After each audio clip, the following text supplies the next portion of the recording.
Welcome to the Salmon Runs YouTube. Enjoy the video.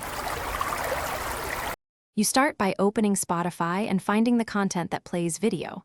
Make sure the app is updated. Older builds hide video controls. Once the player is visible, tap the mini player to reveal the full view. You need access to the video toggle or three-dot menu, so make sure Bluetooth audio and external casting are off. They can change where stop controls appear.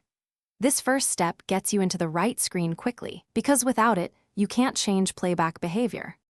Now you disable the video features and autoplay settings that restart or show visual content. Go to the player's three-dot menu or settings playback. Locate show canvas or video and switch it off. Turn off autoplay to prevent videos starting after tracks end. If you're casting to a TV or speaker, stop the cast session because the remote device may force video playback. On desktop, use the canvas toggle or right-click the player area to pause visual rendering. This reduces CPU use. Finish by restarting Spotify to apply your changes. You should see songs play without video. If the video still appears, clear the app cache or reinstall. Stale data can lock features on.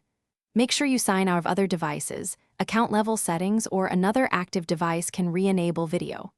Once done, test playback. If problems continue, sign out everywhere, then sign back in. As a last resort, contact support and describe steps taken, app version, and device.